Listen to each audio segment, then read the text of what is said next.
Welcome, welcome, welcome to this inspiration. This was pre-recorded. We did it live on InsightTimer.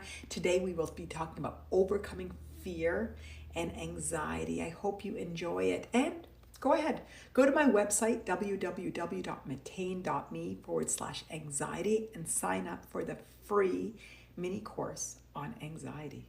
I hope you enjoy this. My love, always. Hello, hello, hello. Welcome, welcome, welcome to today's live stream. Really excited. So excited to talk about fear and anxiety. Fear and anxiety. Andrea, good morning, everyone. And hello, Manal. Hello to you, Andrea. Hello.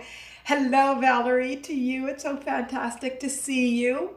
Is everybody ready to talk about fear and anxiety? Kendra, hello, beautiful. Thank you. Blushing already. John, hi from Michigan. Hello, John from Michigan. It's so wonderful to see you.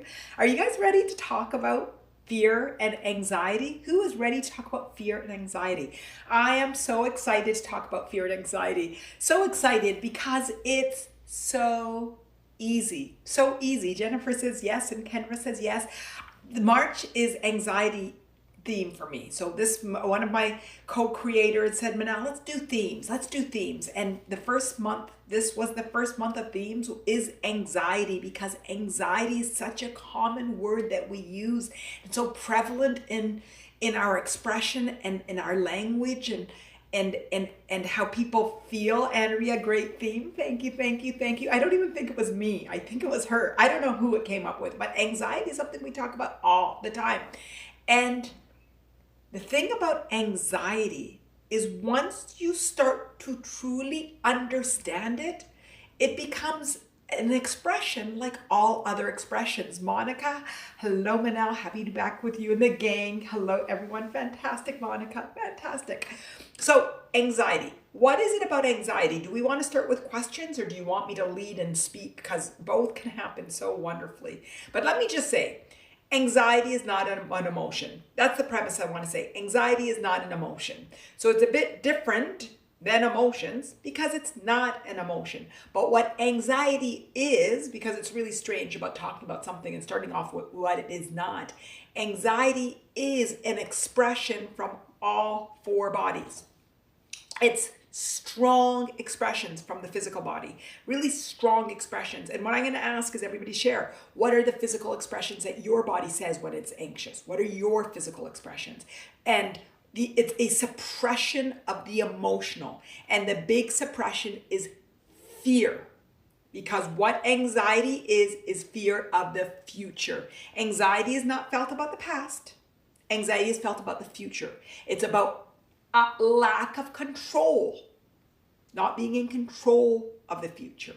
And it's that control, that fear, that anxiety that we're going to be talking about today. So it's about feeling or suppressing the feelings that we hold, which are fears of the future, And because we are suppressing our emotions, negating them, invalidating them, whatever these fears are, not acknowledging them, not seeing them, the mind goes crazy. It has so much fun. Because what's the mind supposed to do? The mind's role is to express for our four bodies. For our physical body, our emotional body, our mental body, and our egoic body. The mind is here to be an expressor.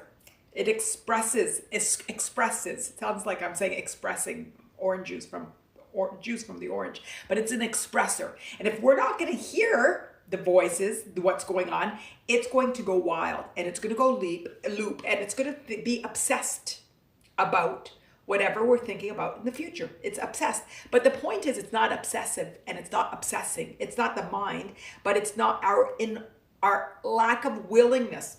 And maybe it's the mind, maybe it's the emotion, who knows? It's a whole body. The lack of willingness to acknowledge what's going on in the other bodies allows this one to go, and then the egoic body gets involved too. It's games of not being good enough.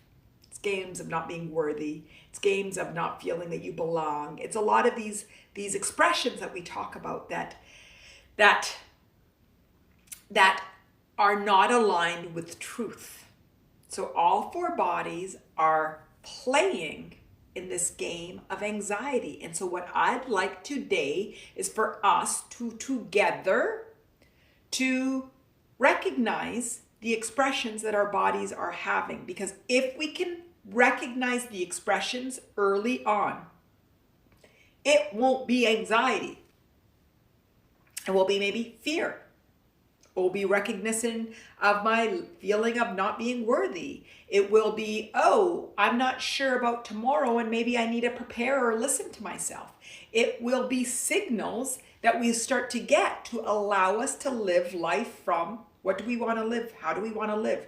From ease, from freedom, from comfort, from love, from inspiration, from creativity. So I just blurbed a lot. How does that feel? And what I wanted to do is deconstruct the key lime pie together. What I wanted to do is let's talk about it. Let's talk about it and let's get the aha moments. I see the heart starting. This is what I want. And let's get the aha moments that we could all, because this happens with shifts in feeling. So today right now I just spoke about the intellectual part of it. Were there any questions to any of that? Or is it clear? It's like, oh, that's really easy. That's really clear. But what I want to do is deconstruct the key lime pie together. Let's break out what those physical symptoms feel like. What are the expressions of the physical body? Then I want to talk about the fears. And I have you usually break them down into 3 categories. Let's talk about those fears. Let's figure out what your fears are that you're not willing to acknowledge and express. Let's bring them to the surface and say, aha, aha. Now I understand. And then the mind will break down the stories and we'll allow it to express for our bodies. And then we'll go back to alignment. How does that feel? So Andrea is starting us off. Sleeplessness. Andrea, beautiful. Sleeplessness. So Andrea, it's a question. What is sleeplessness a reflection of for you? What is it? I mean, clearly it's a lack of feeling and allowing, because sleep is one of the most important human functions. Sleep, eating, breathing, drinking, particularly water. I'd say those are their core. Going to the bathroom.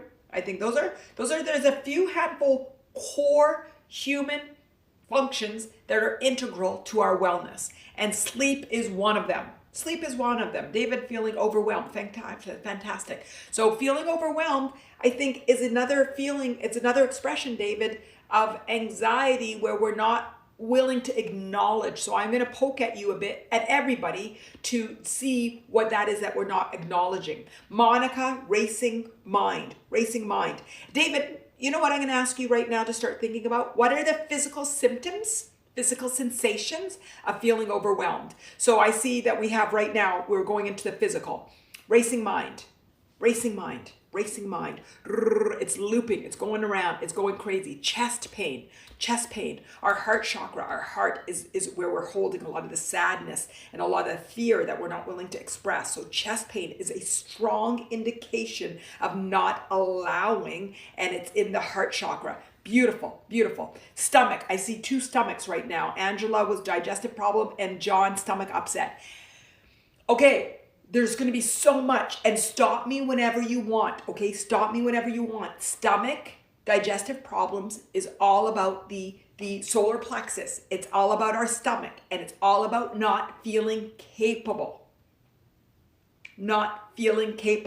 Because when the future is unknown, so I'm going to say it again, anxiety is the fear of the unknown. The unknown is the future. It's not about the past, not about the now. Could be about the now, but it's really about the future, the unknown, which means that we're feeling out of control. You're feeling out of control. What does that mean? That means that if I don't believe I am capable or I am supported, I am going to start to feel pain because I can't flow, because I am not capable. I do not know what the future holds, and I'm not ready or poised. So John and Angela and all of us, I have solar plexus, I've got my stomach, and yes, that's about not feeling capable. And together today, we will orient towards recognizing that we are capable. We can all. But what is it that we can? That's what we're going to orient together to, okay? So fantastic, John, and fantastic, Angela, and let me know if there's any questions. Jennifer, I have social anxiety fear. I get nauseous. So Jennifer goes to the stomach as well, and nausea is a stomach, upset stomach, and you're actually labeling it anxiety fear. Social anxiety fear. So what is it about the social anxiety that makes you, again, it's feeling out of control, and it's with respect to other people. So it might be events, it might be situations that we're uncertain, that we form anxiety or feeling out of control about. But Jennifer, you're articulating it's social anxiety. I don't know what people are going to say or do. I don't trust people. I don't trust. So Jennifer, is there stuff to do with trust? And sort of ask yourself and open, and I'm going to ask questions and everybody answer. If you can relate, this is for all of us to bring everything to the surface so we can find the answers together. And Ren is jumping in, fantastic. Andrea goes to heartbeat too. So heartbeat, again, that's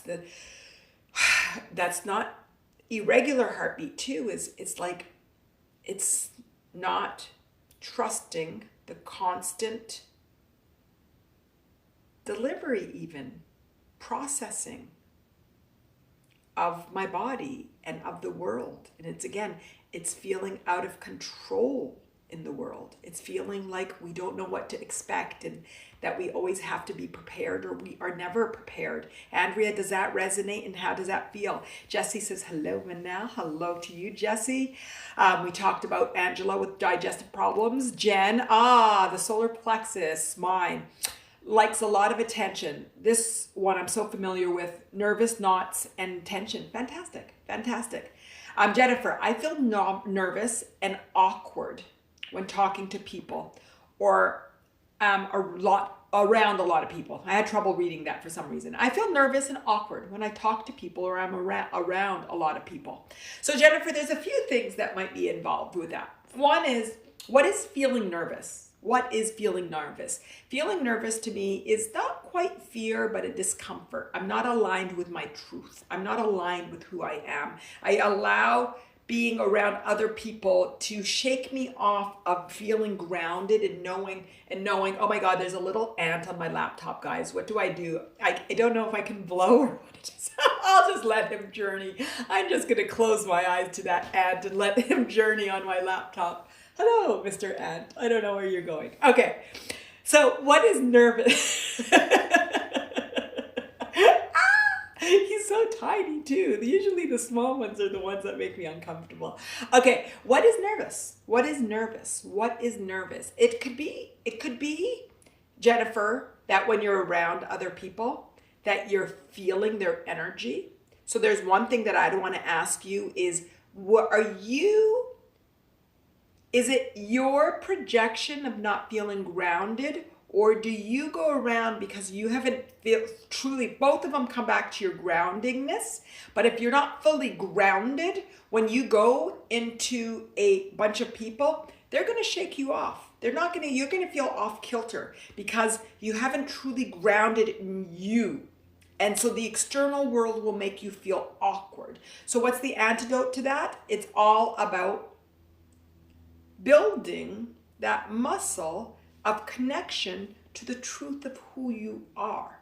So Jennifer, do you know who you are? And I'm asking this in a grounded sense, in alignment with your truth, in alignment with being confident as yourself, as a person and as a being. Let me ask you, what does that bring up with you when I start to talk? And anybody answer this question as well that resonates with this. But Jennifer, who are you and how do you feel about yourself? That's what I'm going to ask you. That's my question for you. Ren, Andrea, talking about the irregular heartbeats or skipping beats are normal and not dangerous in anxiety.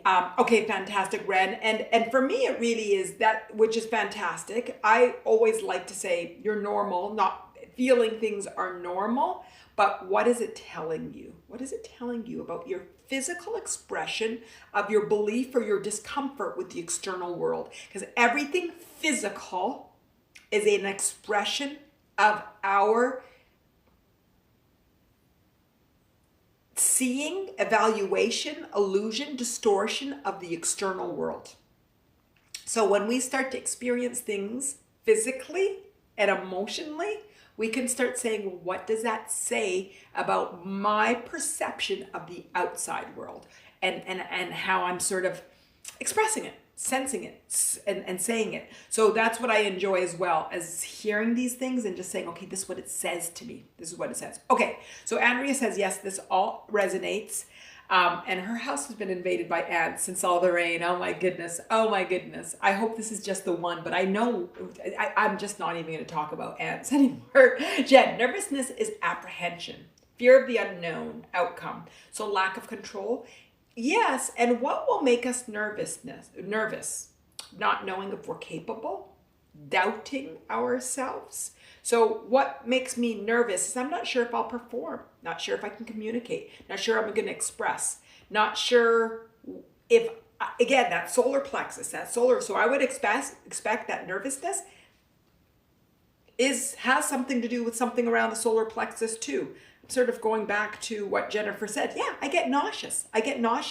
I do not feel capable. Capable is from the solar plexus. And because of that, when I'm around people, I feel nervous and I feel nauseous. How does that feel? Jesse, let's not start the I am again.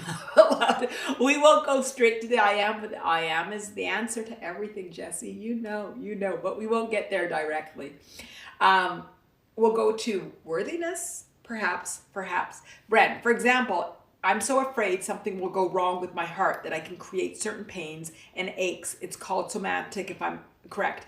Ren, yes. And I think that's what I'm saying too. I think we're saying the same thing, is that our interpretation and perception of the external world impacts, and we can understand it by our physical expressions. And some of it might be psychological, some things might be unconscious, some things might be conscious, but there's all a very strong relationship. All a very, very, very, very strong relationship. Jen, if you call him Adam, it might help. Jen, are you telling me to call the ant Adam? Yes. Oh my God, I can already see all the different channels that this conversation is having. Angela, my irregular heartbeats are enough for my cardiologist to treat. Yes, I'm in no way going to turn around and be a doctor, but I do want to say, if you have an irregular heartbeat, let me ask you something. What are you feeling about the future? How comfortable are you feeling with the today, with tomorrow? How do you label yourself with anxiety? And today, what I want to do, afraid. And I'm not going to say don't go to a doctor. That's what I'm not here for. What I'm here for is for us to start to see the relationships. Today, it's about fear and anxiety. The number one thing that I have not yet said, but I'm saying it now and I'm calling it number one, but everything is a number one in my books, is, do we identify with being anxious and with our fear? Let me ask everybody, how do you speak? Angela says yes. So that's one of the first things that I'd love to share. David says yes too. Fantastic. I'm so happy because it makes it so easy. Valerie says yes. So fantastic. So how many people, give me the hearts, give me the words. Valerie says yes and Jennifer says yes. Fantastic. I think I already said Valerie, but it scrolled again. Let's get the hearts. How many people identify with being anxious and anxiety? How many people? Fantastic. Heidi, hi Manal friends. I'm sending my love to everyone from Southern Maine in Wabanaki territory in the northeast of America. Fantastic. Ren identifies. Andrea, fantastic. Okay, so the number one, if we can leave Jen and Sunshine, this is so exciting to me. Okay, the number one is who's willing to recognize that one of the first steps to releasing anxiety and our first step to freedom is recognizing how we identifying it with and shifting it. And I'm not going to ask us to shift it quite yet now because I know we're not ready and we haven't said enough, but who wants to create that intention with me? Who wants to create the intention of shifting our relationship with anxiety? This should be a low resistance, no resistance question because I didn't say what to shift. Yes, awareness is start. Fantastic. Jesse says I do, and the hearts are saying yes. Fantastic. So I'm going to say the question again, and I want you all to hear how I asked the question so I would eliminate or minimize resistance. I didn't say, do you want to unidentify with anxiety? Because there might be resistance. Because Heidi says, I'm reluctant because of the stigma surrounding to it. Fantastic. There's a reluctance. So I said, who wants to have the intention to shift the relationship with anxiety. So now it was very loosey-goosey. And we can go 0, 1, or we could stay at 0.5, 0.7, 0.8, 0.9, depending on where we want to be. So the way that I formulated the question was with intention to minimize resistance, because that's what today is all about. Every live with Manal is about amplifying vibration, and I try to do it. I use that word very loosely, and maybe anyway, I shouldn't have used the word try, but my intention is a better way to say it. My intention is actually to do it through low resistance and formulating things in a low to no resistance manner. No, I like no resistance, even though I'm not saying it because I don't want to add resistance by saying no resistance. Oh my God, I hope you're all laughing about that with me because I'm laughing. Okay, Olga. Hello, going through anxiety, acid reflux, insomnia, procrastination, heart beating on my chest every day when I wake up. Pulse is high, have this irrational fear of pretty much everything lately and not sure where it's coming from. Okay, Olga, we're going to get together today. We're going to understand it today. So, and Olga, what you did was a lot of things. You talked about a lot of different symptoms: anxiety, acid reflux, insomnia, procrastinations, heart beating out of my chest every day when I wake up. So your sleep isn't, and Andrea talked about sleeplessness. So sleep, we're going to get into it. Sleep isn't resetting you, because what we want sleep to do is to reset us. Okay?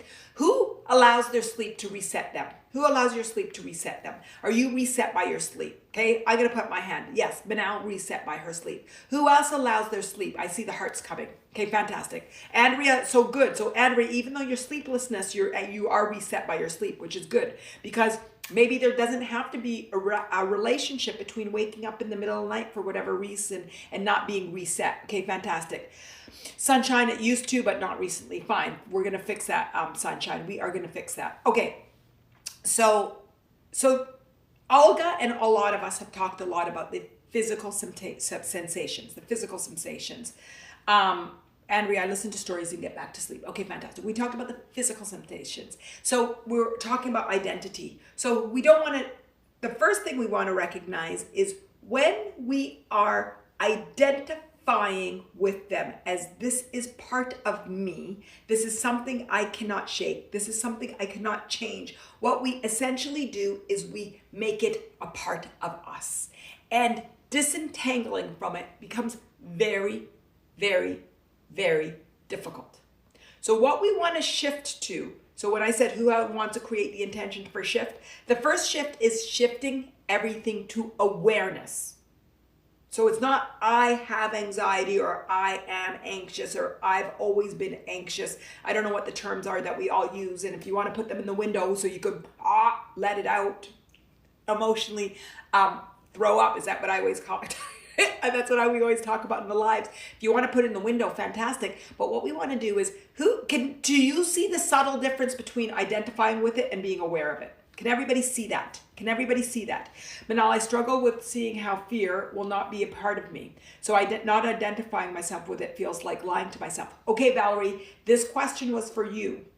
Do you see the difference between being aware of it and identifying with it? Valerie, do you see that difference? Do you see the difference? Angela says yes. Olga, I feel like I can't rest when I sleep. I wake up more tired than I went to bed. Wake up so many times during the night, mind always racing. Olga, I can see why, and we're going to break it down together. I know that I will start to give you the tools to start to become aware. I can see it all coming together for us. We're all saying the same thing. Sunshine, is it I am versus I feel? Sunshine, yes. Yes. It's a part of me. It's a judgment. It's an expectation. It's that I can't break away from it versus a normal human expression of feeling. Oh, I'm human.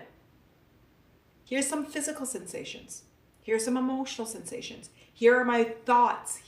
And we're not labeling it as I have, I am. It's normal human expressions. Is when we start to recognize that it's not part of me, but I'm experiencing it. And what do these sensations feel like? So awareness is really about stepping back and being not indulging it. These are when I say be a third person observer. Do not overly indulge in it. What would you say to somebody if you were expressing and sharing about how it feels?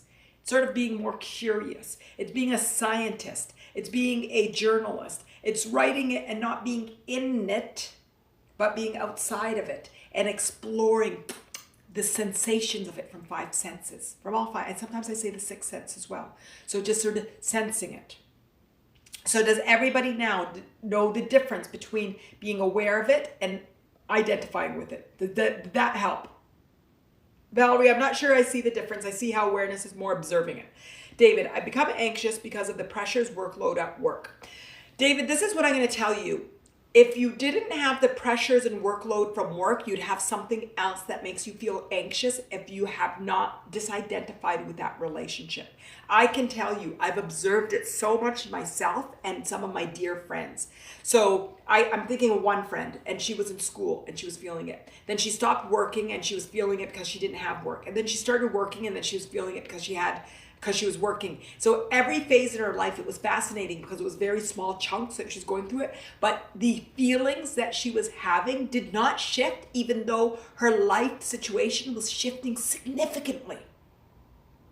And I laughed and I said, do you notice that? And she said, yes. And so she had that awareness as well. So David, you will feel that and continue to feel. That's sort of what I call the cookie cutter and what I call the deconstructing the key lime pie. You're going to keep feeling it until you start to disentangle from it and start to become aware of it. And it's no longer this feeling that we adopt from external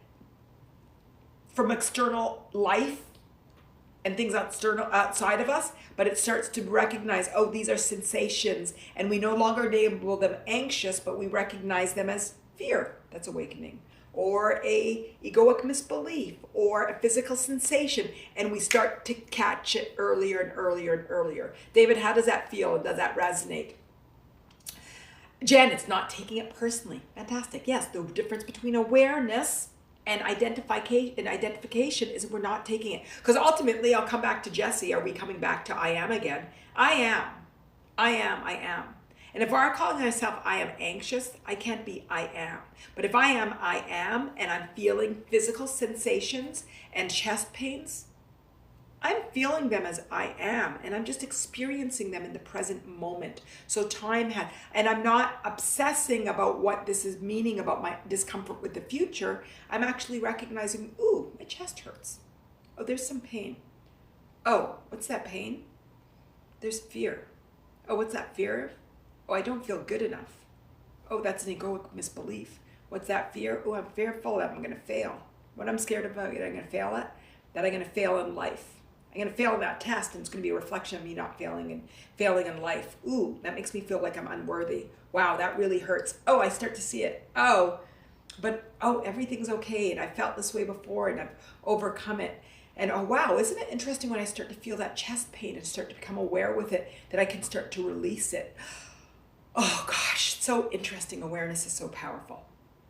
Did you see that? Did you all see that as a relationship with being aware of the physical sensations versus identifying with it?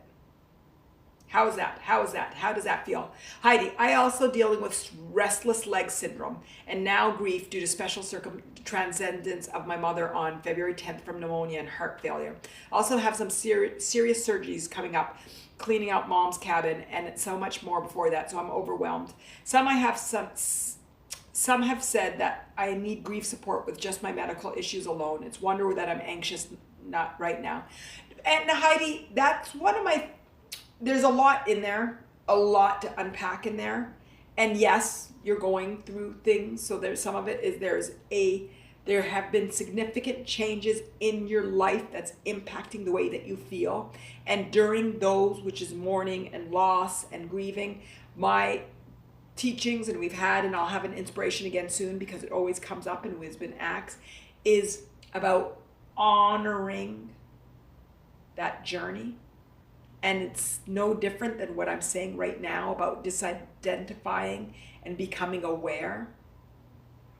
So again, if you're aware, which you are, you're talking about your awareness, but since you said restless leg syndrome and and a lot of these things that's physically manifesting, that there's still some suppression of your emotional, so it's coming out physically. So everybody, do you believe that when you suppress your emotions, it comes out in the physical? Do you believe that? Does everybody understand that, see that, and believe that, or no? Olga says yes. Andrea, sometimes it helps letting go of toxic jobs. Yes, Andrea, getting into alignment and letting go. Absolutely. Valerie, okay, let me see. Olga is saying yes, and Sunshine saying yes. So does everybody recognizing, suppressing, intellectualizing, ignoring, negating, not seeing, not honoring your emotional body results in physical pain, in physical expressions? Give me the hearts. I want to know if this is comfortable, if we need to if we need to intellectualize this and really get to it, to a mental understanding, or if we all know this. Okay, I'm thinking that everybody knows this. Okay, so everybody's saying yes, yes, yes, yes. Everybody's saying yes. Okay, fantastic. So there's no doubt in this. Okay, yes. So we've talked a lot about the physical. So what is it that we're suppressing? Why are we suppressing our emotions? That's a big one. I want to hear, why are we suppressing our emotions? Valerie says, I am afraid versus I am a human being experiencing the feeling of fear. Valerie, yes. Identification, I am afraid. Awareness, and I'm a human being experiencing the feeling of fearing is still identification. But now you're identifying as a human being, which is closer to the I am that Jessie is saying something about. What I would really like, that intellectualizing, so I'm afraid is identifying with the fear. I am human being experiencing the feeling of fear is intellectualizing. And so it's better than I am afraid. But what I really want when I talk about awareness is, oh wow, my heart is feeling tight. Oh wow. That's what I've learned to associate with fear and a bit of shame and blame. Wow, I'm taking it personally of what just happened, and that's making me feel afraid and making me feel like shame. Then I come back and realize, oh, this is something I've always experienced. This is sort of like my cookie cutter. This is my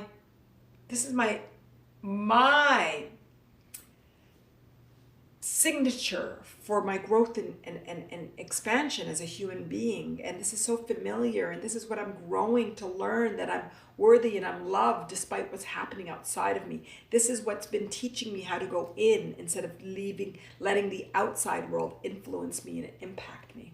So Valerie, do you see the difference between that? Do you see the difference between identifying with I'm a human being experiencing the fear, which is still identification, but a rationalization, and also disconnecting from the fear, which is okay. It's not identifying with the fear, but still acknowledging the fear. But what I really want is to get to the physical sensations and not even having to label it, because I'm present with it, and that I'm not resisting it, because it doesn't mean that I'm bad for having them. That because we've suppressed all of our feelings and we've also been taught that feeling is bad, a lot of the resistance we have isn't the feeling, it's trying to suppress the feeling. Do you all relate to that, and can you all resonate with that? That the pain associated with most feeling isn't the feeling itself, it's resisting the feeling. How many times have you cried and said, I'm sorry for crying, and you stuff it back, I'm trying not to cry? How many of you have stuffed your and been ashamed for crying? Me, yes. Sunshine of me, yes too. Yes, I'm so sorry I'm crying. And I'm like wanting to let it all out, and I'm like stuffing it back in. Lynn says, hello, lovelies, and hello to you. Hello, hello.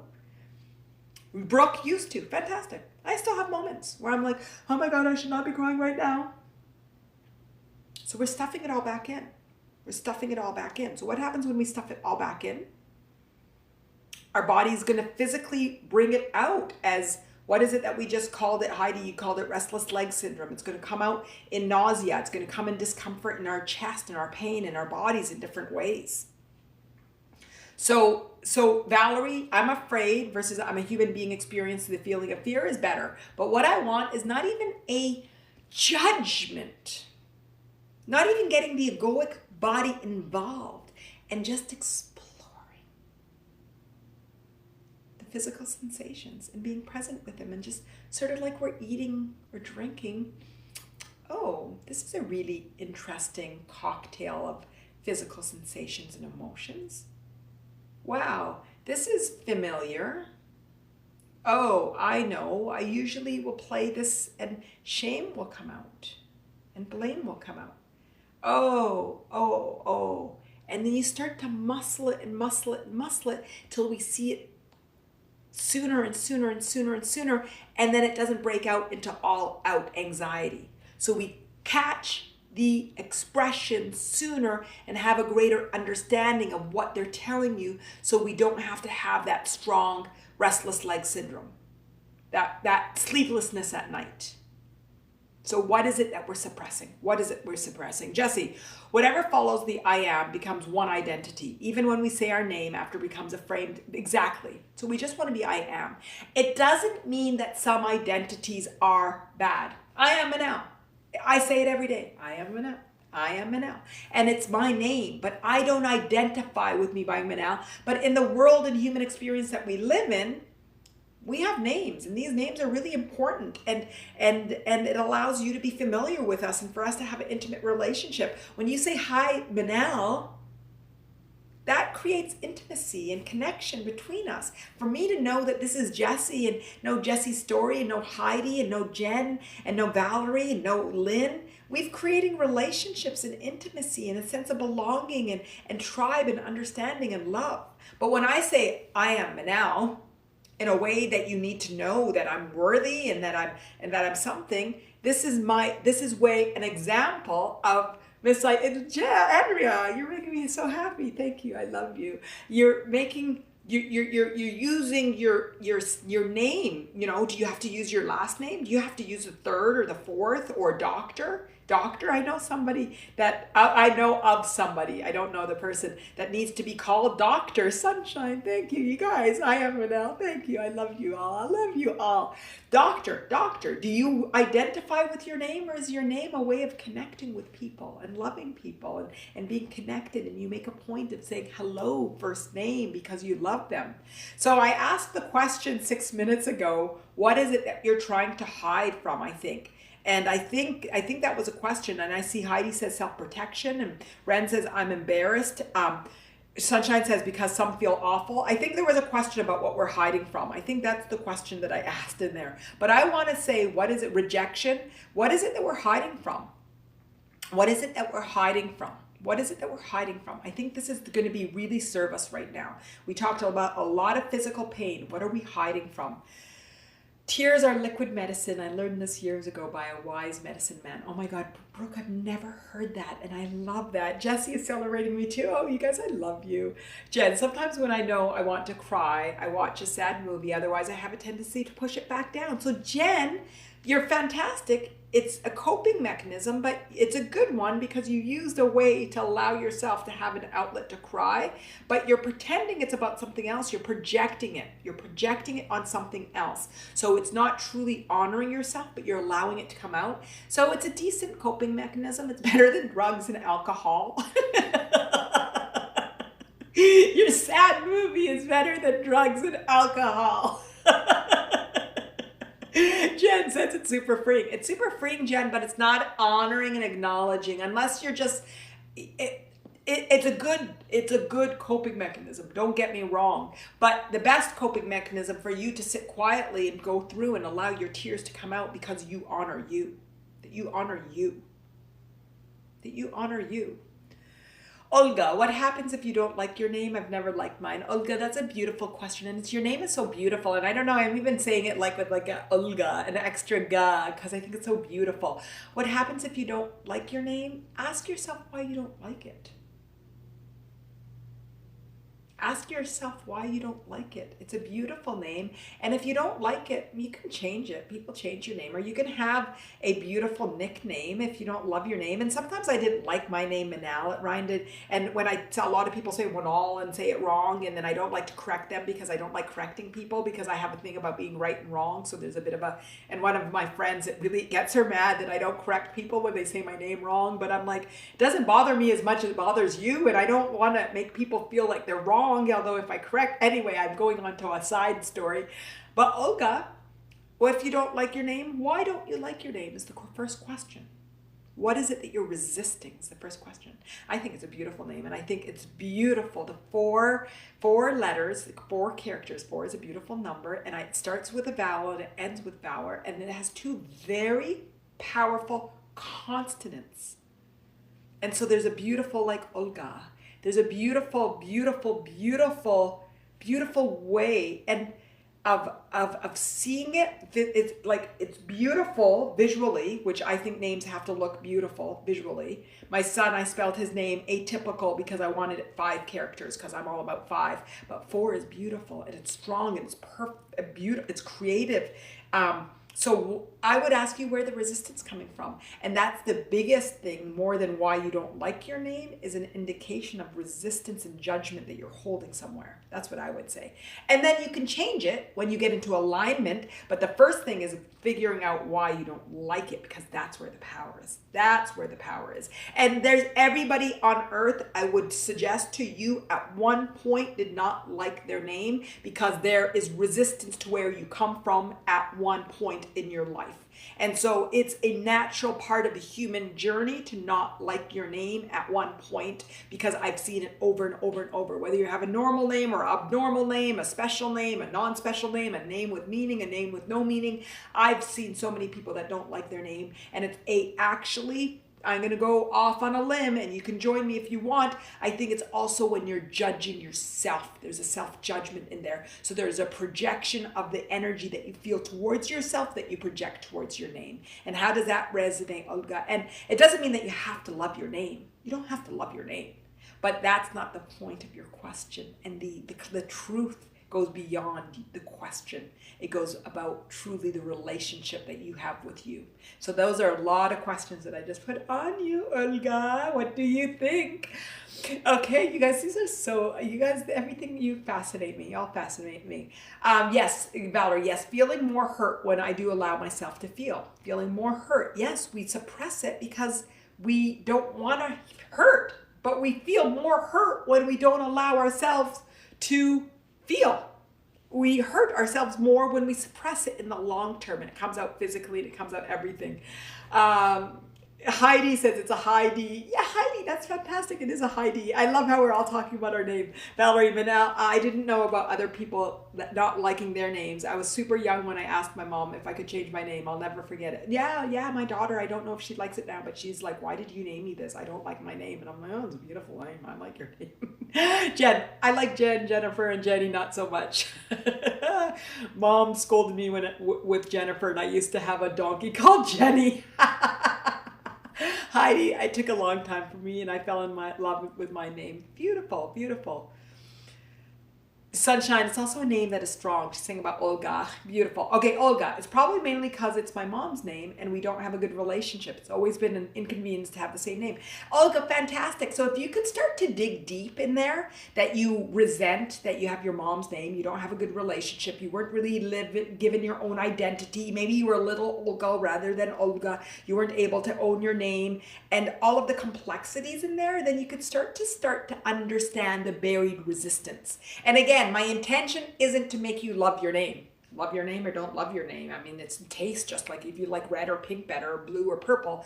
But what's so interesting is what's behind that not liking. Because ultimately, coming back to Jesse and we're all love. And at the end of the day, everything is beautiful. I mean, I told you your name was beautiful because your 4 characters and the vowels and the consonants, and I broke it down about why I loved it. I'm sure everybody's name I could do the same thing and tell you why I think it's beautiful. Key is beautiful. It's key. That's strong, too powerful. It's a powerful consonant and a powerful vowel, and they look so beautiful together, and they're tall and straight. They're beautiful. They're beautiful. Beautiful. So I'm sure everybody's name, Heidi, is it's such a song. Like you hear it as a song. Heidi, there's such beauty to the way it just rolls off of your tongue. And then when you say Heidi, just said Heidi. It's so, there's even some fun play with it. So beautiful. So ooh, Kai, Olga starts with the same name as Om, divine mantra. Over time, you and others speak your beautiful name. Beautiful. But again, I don't want to intellectualize with you, Olga, why to love your name. That's not what my intention is. The intention is to say, hey, a lot of us see the beauty in your name.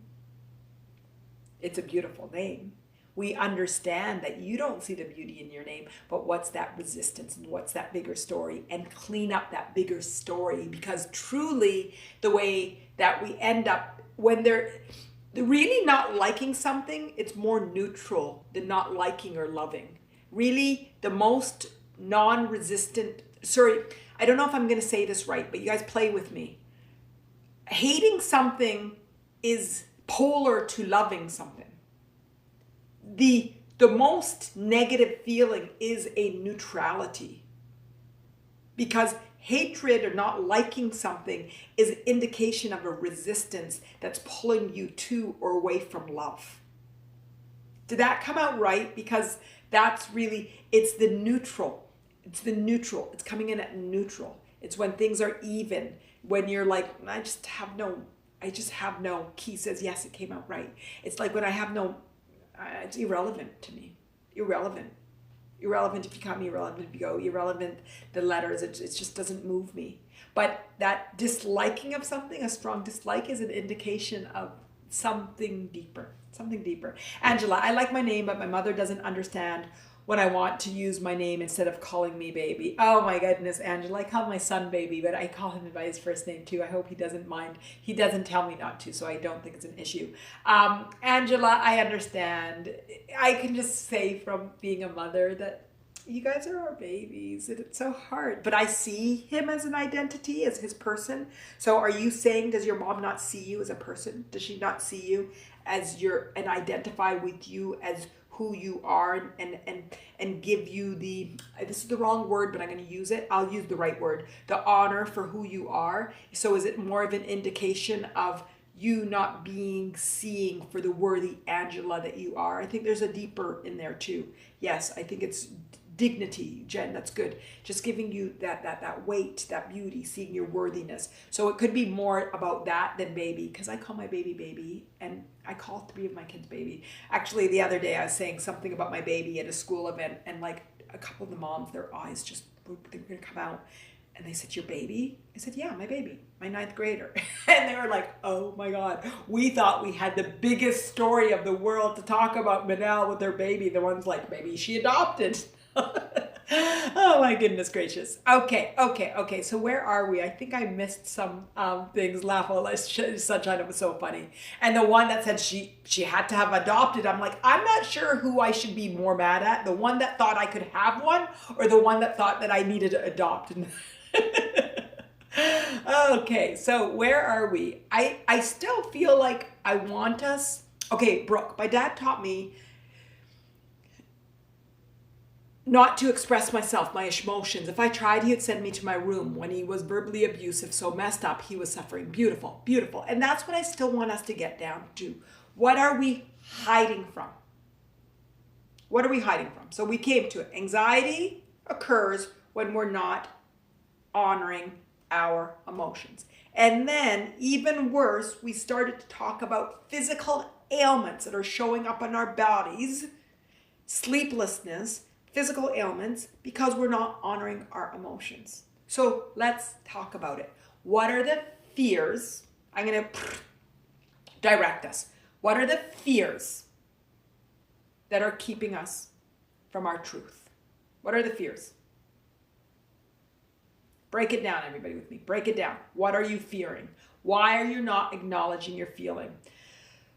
Kira, what do you mean by honoring an emotion? Kira. That's such an amazing question.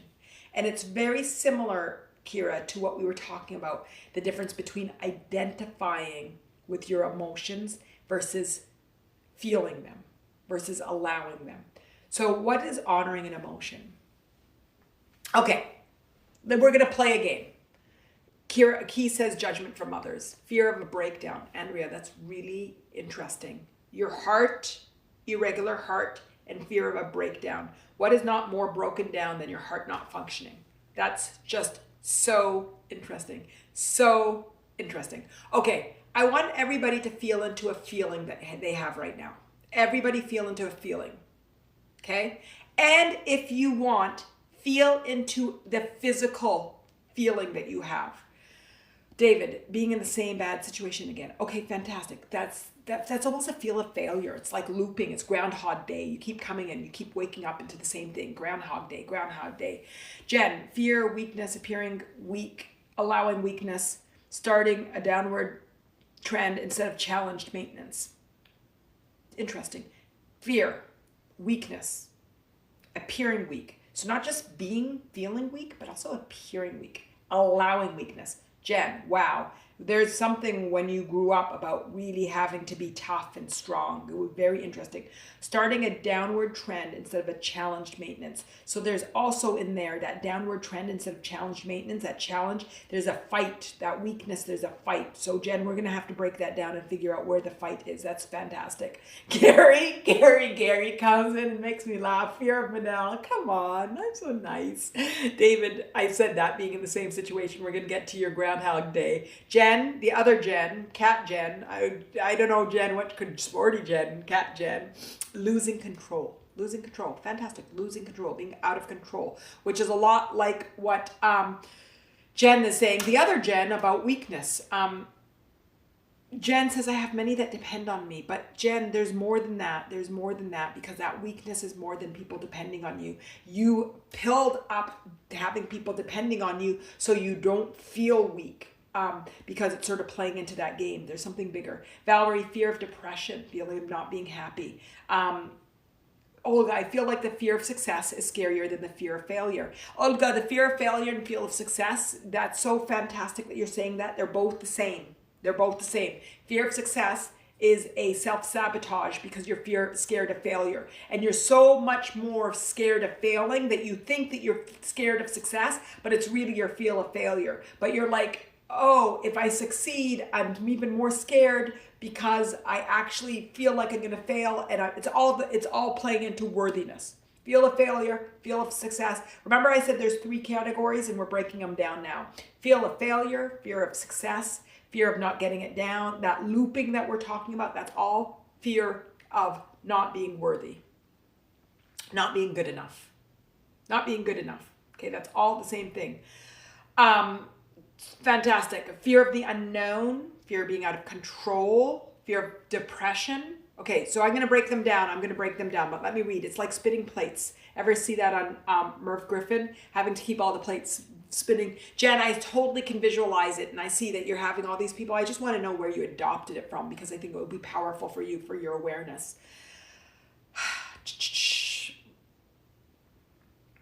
Jen says, I'll be Florida Jen. Fantastic. And there's sun on your face for that. So that's helpful. Florida Jen. Okay, Florida Jen.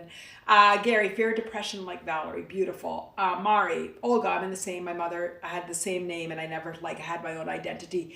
Mari, that's interesting because it has to do with identity. And what do we want to get to? I am.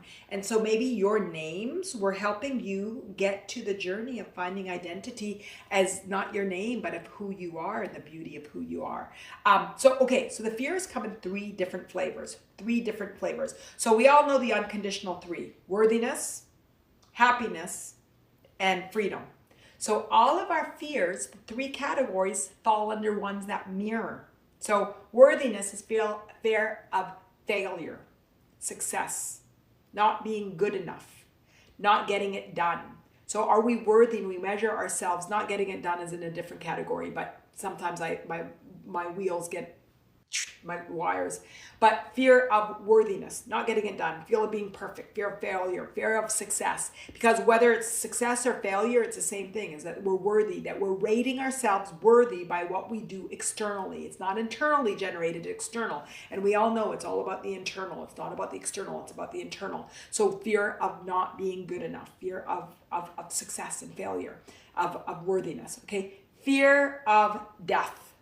That's not the unknown that Jesse's talking about, fear of the unknown, because fear of control. Control has to do with the death as well. It's our mortality that we do not control when we die. We don't control life and death. Life and death are certain. We don't control it. So that fear of the unknown is all about the fear of our freedom not being there. It's fear of death, fear of mortality. And then the third one is what Gary and Valerie are talking about. It's about happiness and not being happy and not being loved. And that's being abandoned and betrayed and feeling unloved and unlovable. And it all comes back to that fear of never attaining happiness. And so all of our fears sort of come under those three umbrellas. Does that resonate with you all? Andrea, fear of turning into my sister and victim consciousness. Beautiful. That's fear of failure. Worthiness. I think that's worthiness, Andrea. So these are the fears. Now, do we acknowledge? Jen says, guess mine is worthiness. Beautiful. Well, when we can break it down to these lowest common denominators, it's a bit more freeing, because we can start to see that this happening comes to my worthiness, and this comes to my freedom, and this comes to my happiness. And then we don't take it personally. We start to recognize, oh, this is just part of the human journey. This is part of me living and humaning and moving from external to internal. So it becomes easier. The more that we can depersonalize life, the more powerful we start to go inward from our outward experiences. I'm going to say that again. The more that we can depersonalize how life unfolds, the more that we can go inward rather than use the measurements of the external world. And that's powerful. Lee, yeah, my lifelong fear is death, and only 42. Lee, fantastic. And then Lee, what I'd offer to you is, early in your life, where did you experience death? Where did you recognize that life is unknown? You probably, when you were younger, whether it was a pet or a human, a grandparent, a parent, someone that you loved and that you loved, you realized early on that, oh wow, life is uncertain. I don't control. I can lose life. And that death is a major part of it. And again, it's your biggest teaching to go in. It's life and death teaches us to go in. That's what we're here for. So Lee, I don't know how that resonates. And ultimately, we want to get into a relationship with death that's, this is going to sound dark, but it's okay because it's the truth that's coming out. The relationship that we want to come with death is love. And life is, they're one of the very purest knowns in life and death. It's one of the biggest knowns. The when isn't. That's why we have to control. But we're going to die. I'm going to die. We're all going to die. We are all going to die. I don't care how good of a doctor that you have, how good of a career, how big your bank account is, how many cars you have, where you live, where you come from, the color of your skin. I really don't care. We're all going to die. I hope for us all a long, happy, fulfilled, aligned, beautiful, amazing, abundant, creative, indulgent, I'm going to say the word indulgent, life. I hope for every single one of us to have the most amazing lives where everything we desire, we do. And we enjoy the journey to doing it. So who asked earlier, how do I feel my emotions? What does honoring our emotions? It's what we're doing now. And Deepanshu says, real talk. Yes, this is what I always do, is real talk. Is what we do now, is we recognize, oh wow, look at me. I am 42. That's Lee speaking. And I've been scared of death my whole life. And I'm scared of reality. You know, I make fun of the term, let's be realistic, because I think it's people's way of sort of oh, bless his heart, bless her heart. It's like a packaged insult. So let's be realistic. Let's be realistic. We're all going to die. If we're going to carry that fear along, we are not going to live. Who is ready to live? Who's ready to live? Who is ready to live? If we are going to carry our fears of death, us with our whole life, we are not going to live. Lee, do you want to live? David says me, fantastic. And the hearts, I see the hearts are going, so I know this is resonating. Gary says me. Gary says me. Who is ready to live? Sunshine, I want to live. Lee says for sure, fantastic. Death's inevitable, so why so afraid? It's afraid because we can't control it. This is why Andrea is waking up in the middle of night. Because she's trying to control, Andrea, sorry, I'm picking on you, full of you say, trying to control life that you can't control. You're scared of things breaking down. Guess what? We have no control. Andrea says, haha, yes. Andrea, I love you, so I can pick on you. Gary says, I'm fearful of Manal. I'm just so nice. I love you all. So we're trying to control what we can't control. There's so much we can control. But I don't want to use the word control because I don't want to give you the misperception of control. There is so much we can control. I like to use the word curate. I like to use the word manifest. I like to use the word create. I like to use the word creativity. I like to use the word inspire. What word do you all want to use? Let's talk about the word we want to use about life. Who wants to create the intention of recognizing, oh, my fears, my anxiety is all about control. That is an illusion. And I am going to break down that illusion and recognize, no, there is death. And there's beauty in death. And I will move to seeing the beauty in death. And the way I'm going to do that, oh my God, these are amazing. I'm going to do this by creating, says Sunshine. Create with an exclamation mark. Create. Andrea, oh my God, I love it. Magical adventures. Magical, I put the S, Andrea. Don't mind my creative. I see the hearts coming. Magical adventures. Who wants to create magical adventures? I am going to write this with my rainbow pen that I do not have. I'll get different color markers after this. Magical adventures. Who wants to create magical adventures? Accept, says Angela. Accept. What is honoring your emotions? It's accepting. For us to stop talking on lives about how to honor our sadness, because we all know that if we lose somebody, even though we honor death, that there's something that we miss. There's something in our physical, but there's nothing broken. Because we weren't resisting death for 42 years. Lee, am I picking on you too? I love you, Lee. That we weren't resisting death, that it was okay, that it's all part, but you know what? I miss my ex. Not my EX. My ex, whoever has passed. We can miss our exes too. Whoever wants to miss their EXs, they can miss their EXs too. You know I always use variables. I was using a variable X. Oh my God. Lee says, okay, good. Lee, let me ask you something. What are you feeling now about your fear of death? Like, I love that you said it. And sometimes someone will say something and it comes back and it helps to ground the conversation. And it helps us all get the new lens and the orientation because it speaks of a truth. So how are we all feeling right now? This is what I want to know. Andrea, not missing any of my exes. Oops, maybe one. Andrea, I love it. I love you. Okay, curate. He wants to curate.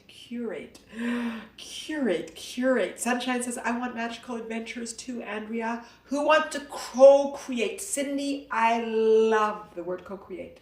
I love it. Co-create. Because there's an acknowledgement, Jesse, I'm coming at you, that I am, but I'm supported by something greater. So I am co-creating. I am waiting for inspired action. Because how do I know when it's been inspired? When it feels good. No. It doesn't feel good. It feels great. It feels amazing. Who's getting the goosebumps? Who is getting the goosebumps? Who is recognizing right now that everything is possible? Anything is possible. Who is feeling this right now? Who recognizes that everything that we put, any block, it's self-created? Who's recognizing that? Mari, you cheer us up now with your take on life. Mari, it's truth. You can only cheer up if you know the truth.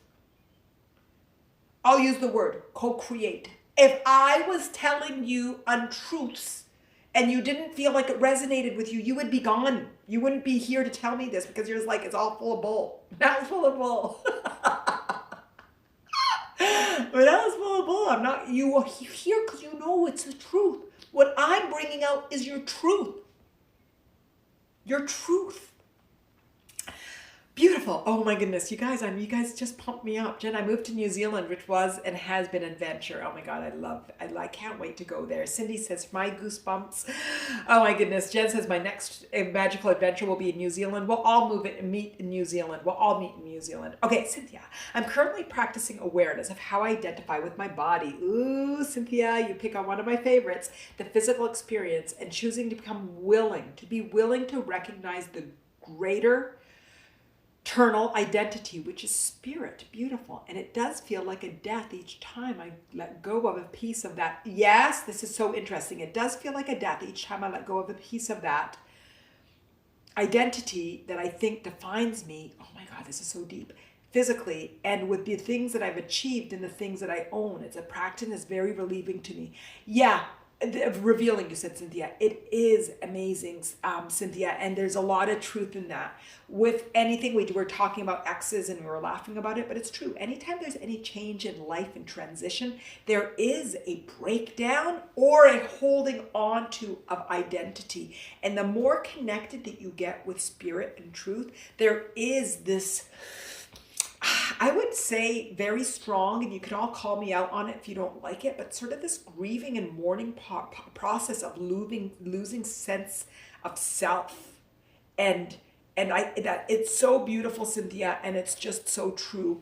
And then at one point, there's nothing to lose because you know that you've gained everything. So it's so funny because we talked about success and failure, and it's the same thing. But and Olga said, I'm more fearful of success than failure, but it's really more fear of failure and success and that distorted self-sabotage relationship that you're fearful of them both. So we are scared. We have to let go of identity, Manal, the identity of Manal, to be I am. And while we do that, we lose things, but what we don't know is that we're actually gaining everything. So there's so many paradoxes in life. There's so many things that they're so ironic. They're just so ironic. So it's beautiful, beautiful, beautiful. That's powerful. Thank you, Cynthia, for sharing that. Jesse, what about it? What about if death is it? There's no afterlife. That is it. That there is all sounds so dark and scary. I think you said sorry, but scary, I think is what you meant. Jesse, yes. And this is where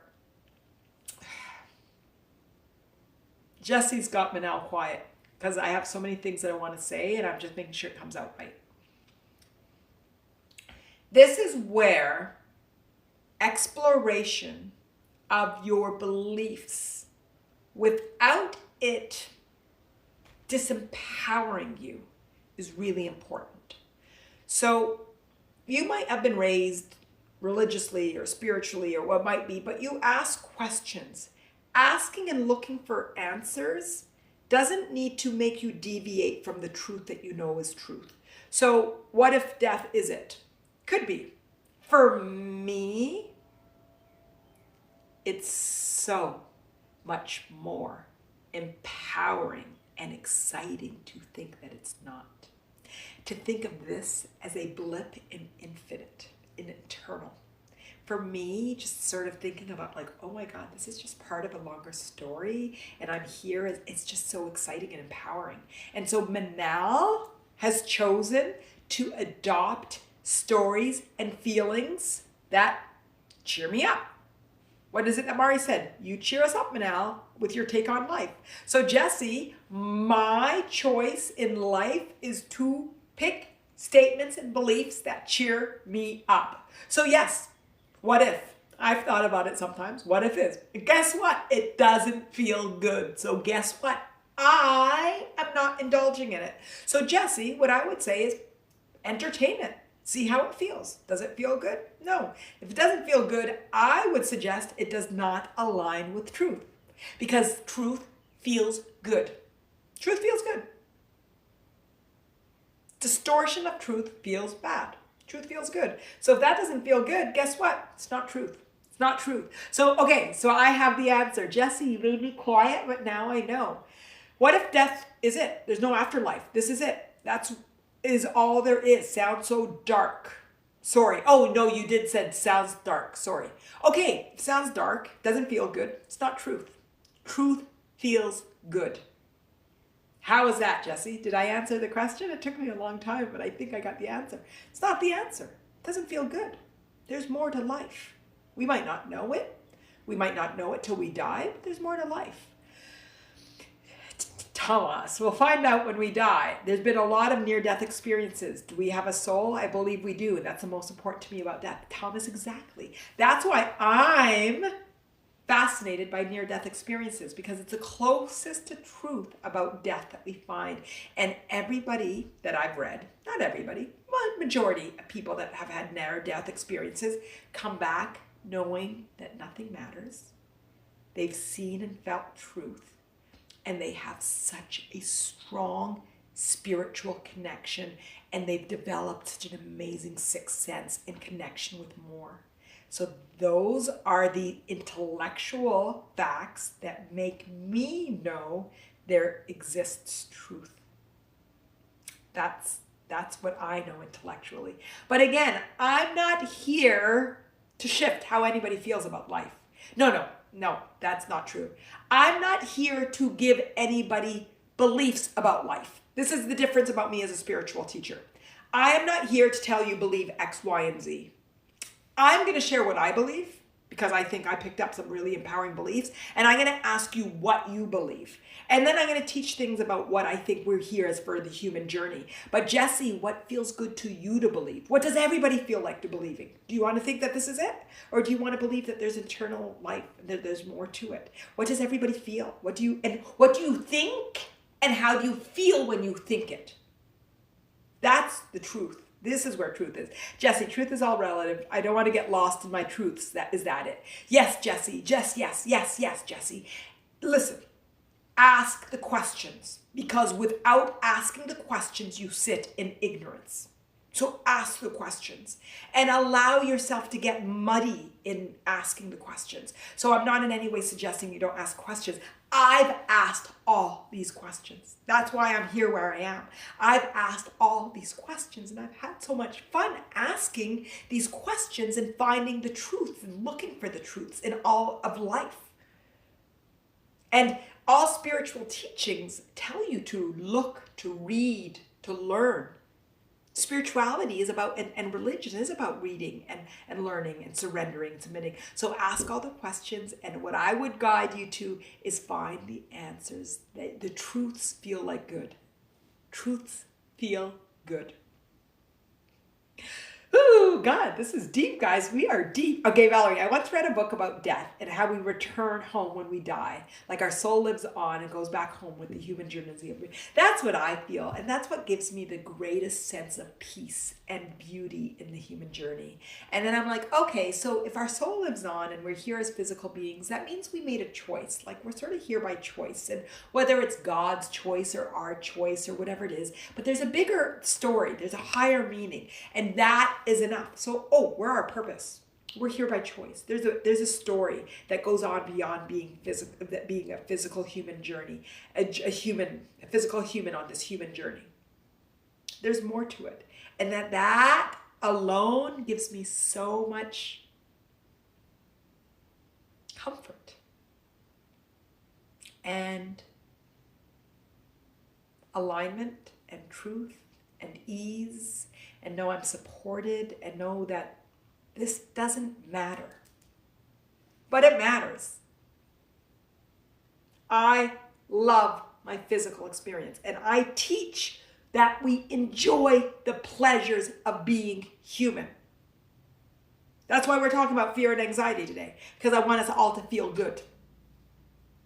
If I just write every day feeling good, would you guys all come? Maybe after you know me, but before you know me, you wouldn't come Would you? Would you come if I just wrote every day we said live? No, in the beginning, I just wrote live with Manal, and I just said, we'll do whatever we do. And there wasn't a lot of people coming. But also nobody knew me. But so how do you get to know me is by writing. But then what you brought you to me were the topics. So, Valerie says, yes, I also believe there's a reason I'm here. Beautiful, bigger reason. I wouldn't relate. You wouldn't relate to what? Yes, I'll be here, says Andrea. No, but in the beginning, let's say this. Let's say this. We're here to talk about topics that relate to us. And they want to relate to, I wouldn't relate to being happy. So Valerie, yeah, I wouldn't be here if you were happy. I wouldn't relate to it. So it's these topics and these are the topics that help us grow and expand, because ultimately, what do we get to? I am. We always got to, I am. The topics get your attention. Exactly. Because it's our struggle and our suffering that sort of indulge us. And I don't mean that in a bad way, because that's how we grow and we expand. But we move and we grow, and we want to relate to the pain that we're in and hear how to get past it. So I guess, I don't know what loop we're in right now, but I guess the point is that I want to just say, let's be happy. But I've learned that not everybody can relate to being happy. So what do we want to do? We want to calibrate to more and more and more and more and more. So really, I would really label it, we'd call it calibrating higher and higher. I'd make it a higher and I don't know what I'd call it. I don't know where I am in. I'm just looping. Cindy, the struggles also connect us to each other. Exactly. Andrea, but now you remind me to shine brighter. Yes, that's what I want from us, for us to just keep shining brighter and brighter and brighter. Jesse, what if you knew you were going to die by the end of the week? Would you live your life the same as today? Jesse, those are the questions that allow me and enable me to live the life that I desire. Those are the questions that let me find my truth. My truth. Most of my okay, wow, now I'm really showing you guys a piece of me. So Lee said, I've been thinking about a death since I was 42. Okay, since I've been a child, I would think about what people would say about me when I die. So I imagine, show us Manal, says Jesse. I imagine that I'm dead, and what are people saying there? What are the people saying? And also, what is the mark that I left? What I left. And it's not in a morbid way, but I would be like, I want people to love me. I want people to be there. I want a lot of people to care that I've died. I want to leave a positive. I want to have taken care of my children. I want to see my those are the thoughts that I have that help me decide what are the big life decisions that I'm making. So yes, that question of what are you going to do? What are you going to do if you die by the end of the week? For me, I never did it by the end of the week or today. I would, because I always feel like we want to live. There's a saying, I don't necessarily say with this, and I know I'm going to butcher the saying, but it's like, live like you're going to live for 100. Oh, guys, help me with the saying. Something about being true to the now, but also living till you'll be 100, that way that you're building for the future. So if I'm gonna die at the end of the week, I'm gonna be not responsible, and I'm not gonna build and create and do. But because I know that there's a future, that I'm building a future. So there's a balance between being true to now, but building for the future that you desire. Did that come out right? Does everybody know what I'm saying? Cynthia, Jesus died and was buried, then rose from the dead, the ego, and he ascended to a higher consciousness for a reason. He was demonstrating what we can do also. This is the context of identity in the spirit. He was a masterful teacher. Question is, am I willing to die to the flesh and the desires I choose to recognize and welcome a greater experience here and now? Well, the question I have is, do we have to sacrifice? Do we have to sacrifice? This is, Thomas, I like what I see here, okay? And I think you're getting to what I'm getting to. Trying to be our best selves as often as possible for a daily basis. Exactly. That's what I'm getting. And I'm going to reword what Thomas is saying. Being true to ourselves in the ever now. Living true to ourselves. Inspired action is action that's coming from truth, that feels good, that's aligned. So finding our truth and living it every moment. Mike, I don't think it's about sacrifice, but rather transmutation. Mike, tell me what you mean about transmutation. I don't think it's about sacrifice either. Tell me what you're meaning about transmutation. Citra, I'm here. I've never been here before. I will be here again. We are here. We have never been here before. We will always be here. Beautiful, beautiful. And I don't know if you're saying figuratively or literally, but whatever it is, it's beautiful. Yes, yes, yes, I am here. I've never been here before. And you know what? I'm going to add something. It feels amazing. It feels amazing. Where I am here right now, it feels amazing. Okay, everybody feel into it right now. Because as a tribe, as a group, we've just created this amazing energy for the desire for truth. And we're willing to explore. We started with stress and anxiety, and we are now an hour and 20 in talking about truths of the human journey. We're talking about truths, and I don't know if that's my landscaper that will be in the backyard, but I'm indoors this time. But he usually comes on Wednesday, and it's Tuesday. I'll have to talk to him and see what's going on. He's right in my backyard, but it's a small backyard. He'll be gone soon. But anyway, I digress. Seitra says yes, that I embodied what your intention was with that comment. Beautiful. Thomas, I hope I'm saying it right. Authentic self. I am aligned with who I want to be in accordance with my actions. That was a question, but I'm reading it as a statement. Authentic self. I'm going to read it. Okay, I'm going to read it, Thomas, and then I'm going to say it in Manal speak, okay? Authentic self. I'm aligned with who I want to be in accordance with my actions. Caveat, we are all humans and partner that is making mistakes. Okay, so I'm going to say this. Authentic self. I am aligned with the truth of who I am.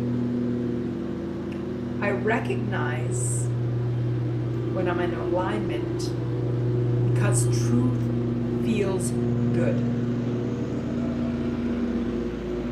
Truth feels amazing.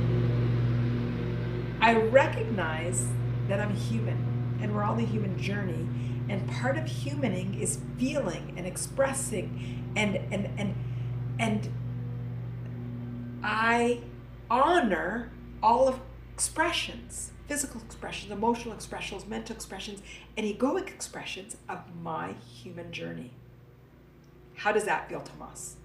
Authentic self. I'm aligned with who I am, the truth of who I am, and I am inspired by inspired action, and it feels good. I feel in alignment. I feel in truth. Inspired action feels amazing. And it knows that I am aligned with truth. And my truth, my human, is unique. Unique. There is no other expression of Thomas. There's no other expression of Manal, Mike, Cynthia, Citria, Valerie, Gary, Jen from Florida, Jen from the UK. No matter how many of us, even if we share the same name, my mama Olga and me Olga, even though I resent that I don't know our identity, wow, we are unique. We are unique. Whew. Okay, powerful.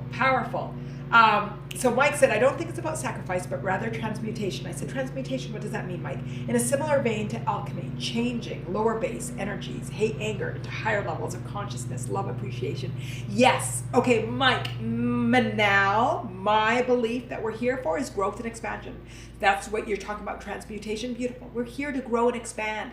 We come in, we take in energies, and we take in all energies. So yes, lower, you're talking about the lower, the anger, the hatred, the fear, the whatever it might be, all this anxiety. We're talking about fear and anxiety. So let's say the fear and anxiety, not being able to express ourselves. And we take in being externally. We're totally dependent on moms and dads and people and whatever it might be, the external world. And we take it all in, and we let the external world calibrate how we feel, and then we realize, ooh, it's not about the external, it's about how I feel internally.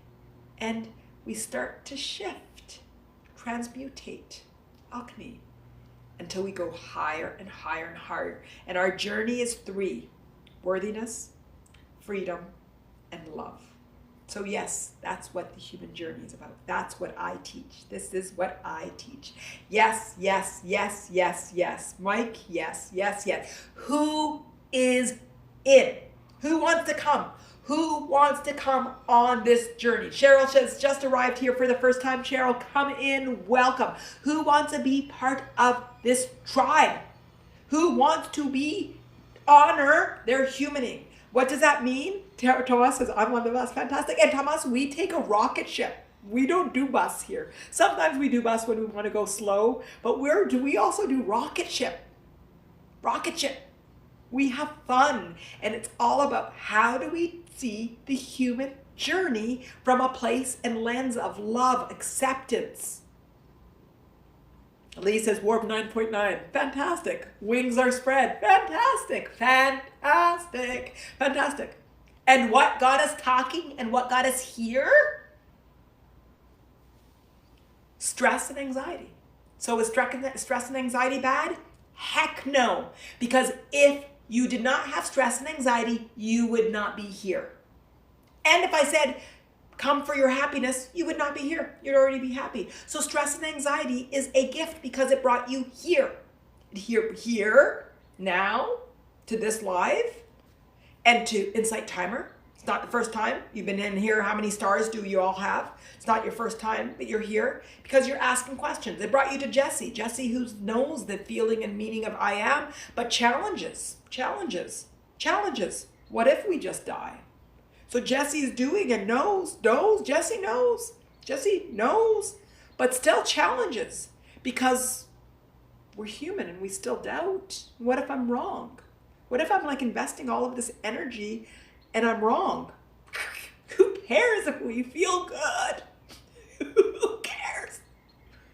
We're here to enjoy the human experience. And that's what I want to do with all of you. That's what I want. That's all I want. I can't say that's all I want. I have many more desires than that, but it's one of my biggest. It's one of my biggest. And Mattain, for all of you that are new, Mattain, Manal in Arabic means attainment. So Mattain, I took the M, put it in front of Attain, I got Mattain, and the definition of it is aligning with your authentic self. Attaining your authentic self, attaining the life that you desire. It's all about expressing and aligning with the truth of who you are. Valerie, Manal, I'm really receiving your energy and it makes me so happy. Thank you, Valerie. But I really want to stress this is the collective. This is the collective.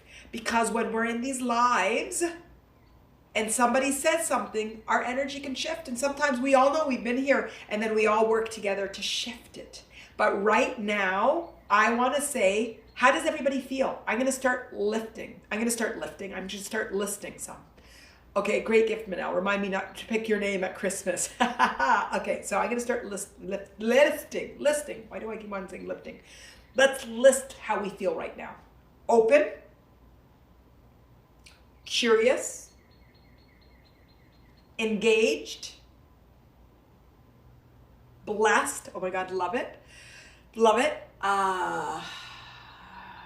truth, aligned, grateful,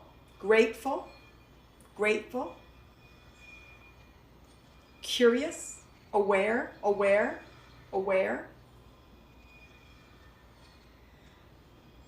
Keep them coming. I'm going to read what Thomas is saying, but keep them coming. Calm and always open. Beautiful. Jesse, beautiful. Manal, aligning with your authentic self. Great journey to be on. Beautiful, beautiful. Thomas, also interesting me is how others perceive us, me. If I say I'm tired, others might perceive me as a downer or honest.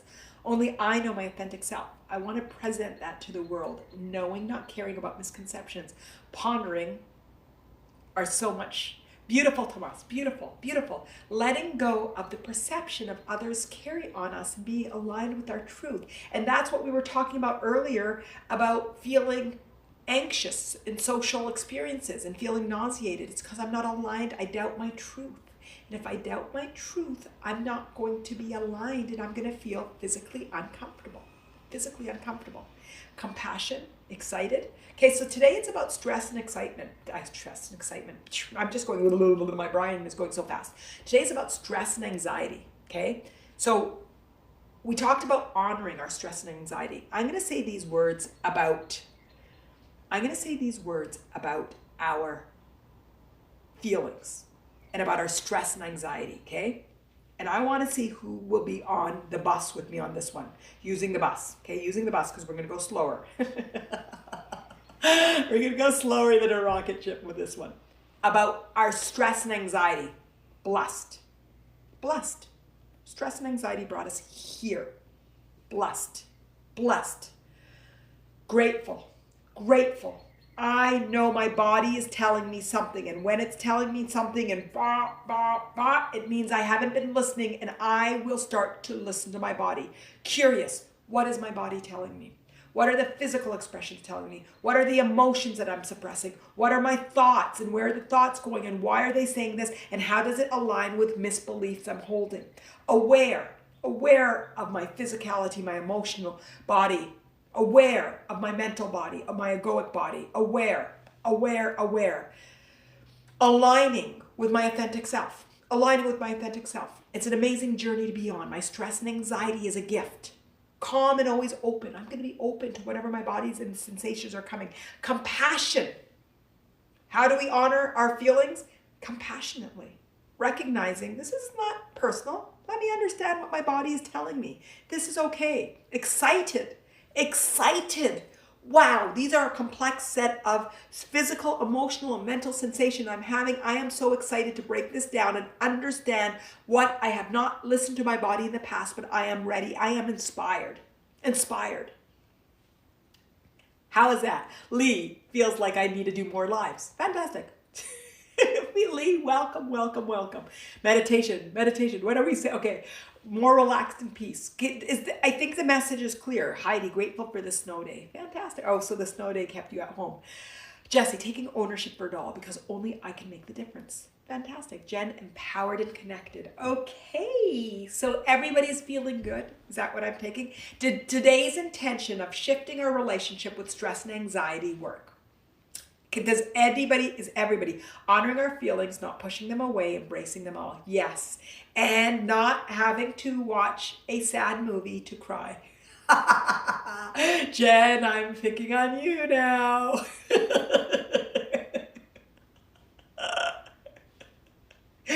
Oh my goodness. Key, inspired, building resilience through InsightTimer, then being a phoenix in my own life. Fantastic.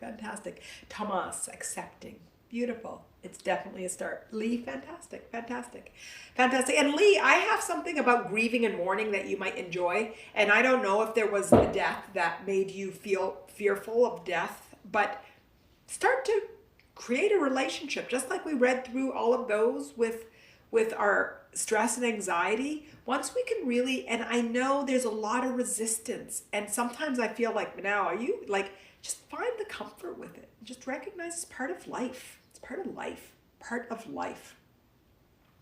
Jen says, yes, looks like an adventure movie tonight. Fantastic. An adventure. What was it? That Andrea said, a magical adventure, that we want to create magical adventures. Cynthia, super powerful live. Thank you all. Yeah, we keep having super powerful. You are all taking us to you're all taking us, because before, sometimes it would be like, oh, I feel X, Y, and Z, and we're stuck in the physical. But you're taking us chung to what is the truth is. Thomas, enjoying and listening, lightning, enjoying enlightening, lightning, beautiful, I love it. Lightning, feeling light. Gratitude, always in gratitude, beautiful. Cheryl, what role do you see the breath taking? Oh, Cheryl, what a question. That's a fantastic one. The role is everything. So were you on in the beginning when Andrea was talking about sleep and I said, what's important? Sleep, breath, eating, our bodily functions. Those are all necessary for our physical life. Without sleep, we're dead. Without food and drink, particularly water is the only thing, but food and water, calories and water, we're dead. Without breath, we're dead. If your question is about breath, in terms of using it as one of the tools to allow us to get present, oh, breath is an amazing one. And breath is something we do instinctively. We're just breathing. But now, if I invite us all to breathe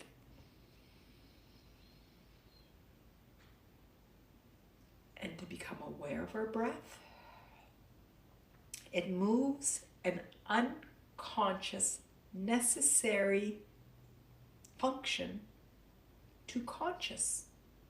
So it forces my brain to slow down and to become aware of my physical body. If I am too overwhelmed, I think we used that word earlier in the live stream when we were still phase, but now we're in the open phase. If we're too overwhelmed, the breath might not work. It might not work.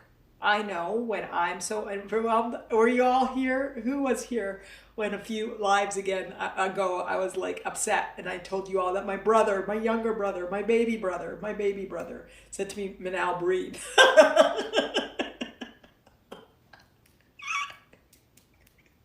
He told me to breathe, and the truth is,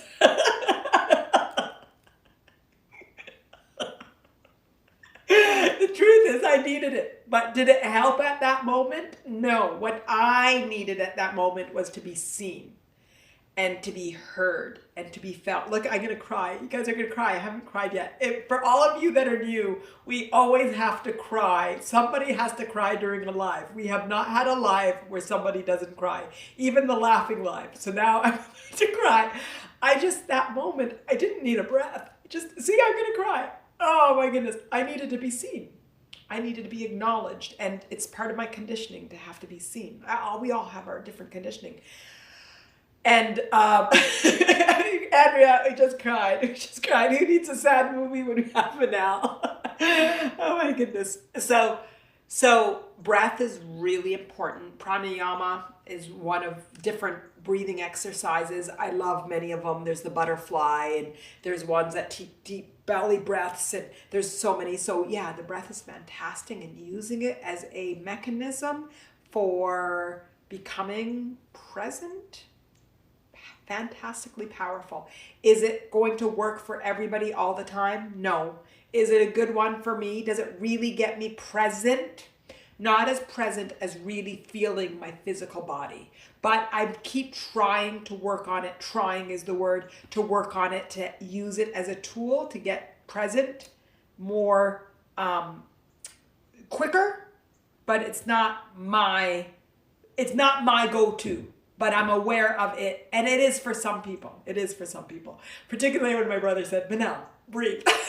I did have a moment where I stopped and laughed. And I think I'm like, are you telling me to breathe? Are you telling me? Oh, See Me by Mel Blum. Tearjerker. Okay, I'll look at that too. I'll see that. I'll look at that. Beautiful. Jesse, but now you're inspiring me to grow. You're inspiring growth in this community. Much gratitude for you and your commitment and what you're creating in your passionate lives. Fantastic, Jesse. Thank you. And you all inspire me. And I've always been so attracted to the questions, Jessie, that you're asking. I've always been, to what everybody asks, I've always been so like, what is the meaning of life? Why are we here? Why are we here? Like, why are we here? It's been a question I've asked myself since day one. What the heck are we doing here? Like, what does this mean? How does this mean? What does this mean? Like, the things that some people have and some people do not have. Some people come from here. Some people can accomplish and overcome so much, and some people can have everything and not do anything with their life. Like, what does this all mean? And so I've always been inspired to ask why. So if you're asking why, don't stop. Don't stop. The why are we here? Jessie, why are we here? Great topic for live. I'll write it down. Why are we here? Why? And for me, I could not align with for suffer and struggle. I couldn't align with life is hard and difficult because I saw that it didn't sound true to me and it wasn't consistent with what I saw in the world. Yes, there is a lot of suffer and struggle in the world and that life is hard for a lot, but there's also a lot of abundance. There's a heck of a lot of beauty. Oh my gosh. There's so much beauty. There's so much beauty. And I've always been attracted to abundance, but the older I get as I realize abundance exists in nature, and that's where the beauty is. The sky is so attractive to me. In North Carolina, we have the most beautiful skies, and it's just blue. And then clouds that just dance, and trees, and ocean, and lakes, and greenery. And yesterday I was golfing and we were in the middle of like down Cary. It was not even downtown Cary, West Cary, middle of West Cary. And there was like a few moments where my breath was taken away by the beauty. I'm like, who would, and I wasn't even aware. At one moment we were eating and we were in the most beautiful hole that I've ever seen. And it's like so much beauty. So yes, there's suffer and struggle and blah, blah, blah, blah, blah, blah, blah, blah, blah in life. But I want to see the truth of the beauty, and I want to see the truth of the abundance, and I want to see the truth of the ease, and I want to see people living life happily, and I want to see people that transform their life, and I want to believe in unlimited possibilities. So now I'll get off my soapbox and read what everybody's reading or writing. Okay. Maggie said that's funny. Hello from Arizona. And I don't know what was funny 3 minutes ago. So thank you. Key, you're showing us we can observe, embrace, inspire ourselves to choose where we want to pivot to emotionally. Yes, Key, yes. Jessie said, wait, why are we here? Okay, we'll do this. Thomas, the meaning of life is the brain of the beholder. Many meanings. When we reduce it to the ideas, it compromises. Thomas, you're so deep. Okay, I'm going to read that again and take in the depthness, okay, of that. The meaning of the life is in the brain of the beholder. So the meaning of the life is, I'm going to say this, it's an illusion. And it's all in here. So it's aligned with your authentic expression of who you are. So it actually is so empowering from that statement. When we reduce it to ideas, it compromises. So what you're really saying, Thomas, is everything is possible. And our minds, and I'm going to say even more, our authentic expression of who we are, alignment allows us to curate and create whatever we want. And the limitations are you. Right? That's what you're saying. The limitations are within you. Limitations are within you. Everything and anything is possible. One of the latest games I've been playing is, if I wanted to, I could build a rocket ship. Do I have the skill sets? No. But do I know that I can get together the right team? Yeah. Why? Because other people have. So I couldn't die. And that's true for every single one of you. But do you believe it? Do you want to? Probably don't want to. But then I said, but I don't even have the desire. I don't have the desire.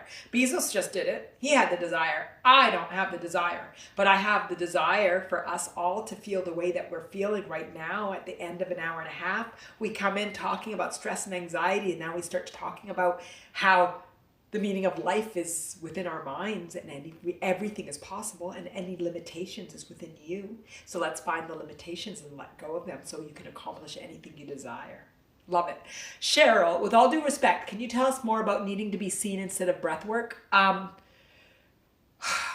What do you mean, Cheryl? Did I say it? Because that was 3 minutes ago. Did I say it? Maggie, I hear you. It's so beautiful to look at the clouds. Oh my God, I love it. I stopped breathing too. Beautiful, beautiful, beautiful. Andrea, here too. The brightest big and blue and big clouds. Went for magical twilight swim, and it was amazing at the beauty all around. Beautiful. Went for amazing. Oh, Andrea, I can't wait till it warms up till we can too. Jesse, you always align with our beliefs and interpretation. We will live and die by the sword we honor in our lives. Beautiful. Puff. Cheryl said, I did answer. Okay, good. Key, what we believe to be true is true for us. We need to question our beliefs. Yes, and Key, instead of question our beliefs, but I even want it to be more. It's like trust our beliefs, curate our beliefs, magical adventures of our beliefs. Like there is no limitation. The only limitation is the limitations we believe that we have. Everybody has done something that we desire for the most part. Most people aren't trying to do things like when people are like, well, I can't fly. No, you can't fly. But the Wright brothers, presumably, already built a plane, and there's ways that we can fly. But yes, as a human, but do you think humans can fly? Because if you think humans can fly, then you would be able to fly. But I know you don't think humans can fly, so you know you'll never be able to fly. I don't know if that secular argument got anywhere with you all, but what are the limitations that you have? What are the limitations that you have about your name? What are the limitations that you have about your journey, about yourself? Now we're going on to different topics, but yes. Okay, Jonathan Livingston, Siegel, argue for your limitations and they are yours. Yes. We're all in the same place. Okay, Key, curate without limitations. Exhaling. Thank you. Fantastic. Okay, good. Heidi, Key donation. Thank you, Key.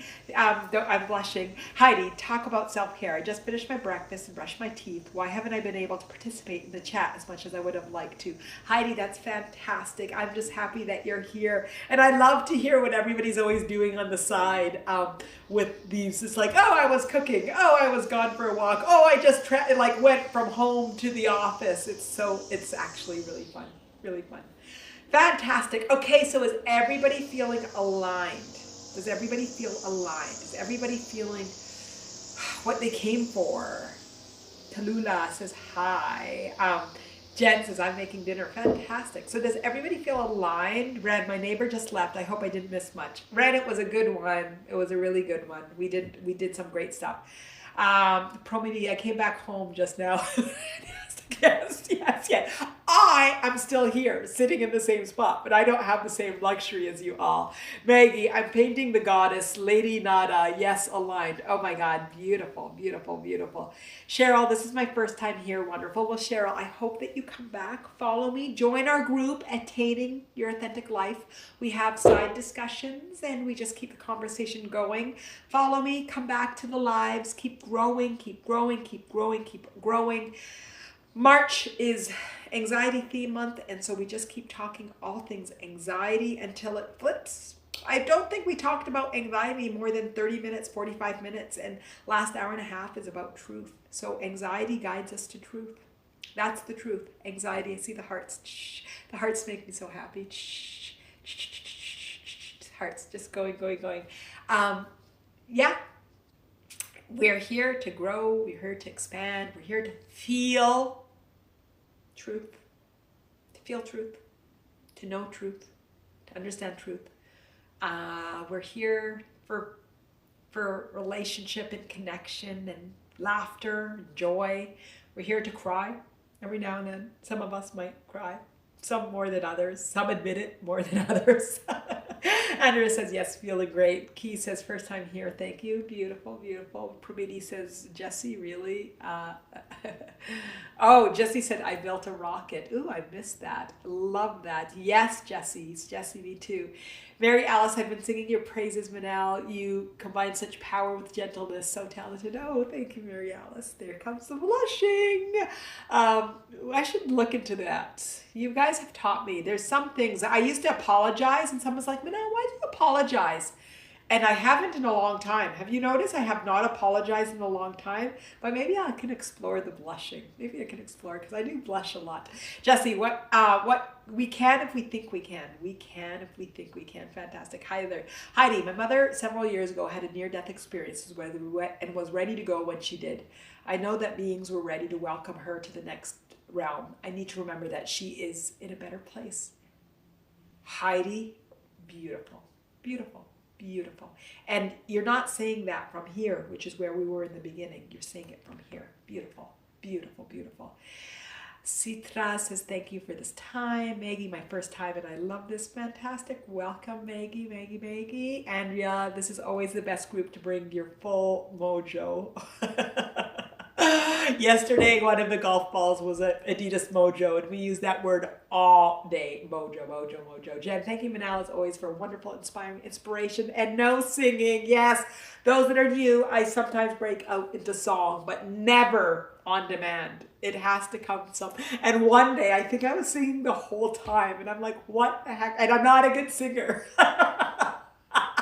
That's the problem. I have this judgment on myself that I'm not a good singer. It's not just a judgment on myself. All my loved ones tell me to. But I love singing. So I'll just break out singing. But if anybody asks me, I don't even remember the words to the lyrics. I'm like, what?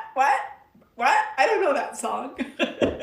Angela, I had new insights today. Fantastic. Maggie, you're a darling. Thank you. You're darling. You're darling, not a darling. She didn't identify me with it, but called me, described. Thank you, thank you, thank you. Jen, no, there's no singing yet. I think we're at the end. Keep, yes, please, to future lives on blushing. Oh my God, it's going to be a live on blushing? I thought it was going to be my own homework, Key, that I do it on my own and then I come back. Do you want a live on blushing?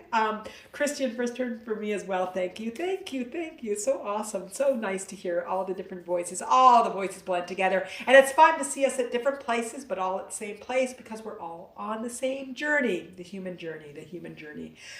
Beautiful. Okay, you are all brilliant. I love you all. I thank you for an amazing inspiration. I thank you for fueling me with so much love and joy and pleasure and laughter and desire for growth and willingness to look inside and to let me pick on you, but I don't really pick on you, but use your stories as an example for all of us to grow. Pramiti says survival of the fittest. Jesse, love you, Manal. Oh, we're all on the same journey. We're all on the same journey. And it's an amazing journey. And our stress and our anxiety is a gift. And it guides us in. And our anxiety and stress and pain and fear will keep getting louder and louder and louder and louder until we listen to it. So when we finally listen to it, it's a gift. We've tuned in. Okay, I'll finally tune in. We tune in and we hear, oh, I'm scared of death. Oh, that's it. We're all gonna die. How do we become comfortable with life? Oh, I want to control. Oh, nothing to control. It's not in my control. I can build a rocket ship. I can be prepared. Take an umbrella. Take a raincoat. I'll take something warm. I'll have a blanket. I'll be prepared in life and trust my capacity to be prepared. There's no control. Control is an illusion. But what is truth is that I have the capacity for everything I desire. And when I align with that truth, oh, life tastes so amazing.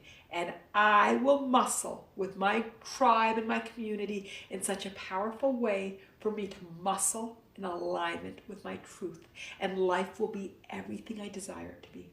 It will feel abundant. Oh, abundance feels amazing. And it will feel comfortable and alive and like an adventure. It will feel like laughter. It will feel like bliss. It will feel like joy. It will feel like ease. It will feel calm. It will feel accepting and honoring. It will feel at peace. It will feel so connected. I will feel seen and I will see. I'll feel understood and I will understand. Truths and my truth will all line up because it's all the same. Beautiful, beautiful, beautiful. Key says yes to live, blush too and confused why. Okay, we'll do blushing. Lee, bless you, Manal. I followed and looked forward to seeing you again. Fantastic, Lee. Jesse, you're a gift, Manal, truly. Oh, you guys are going to end me with all this blush. Andrea, may all of your journeys be a daily magical adventure of self-growth and bright shine lights.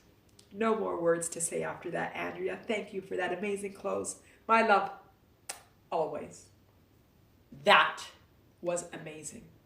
And that just shows the power of stress and anxiety.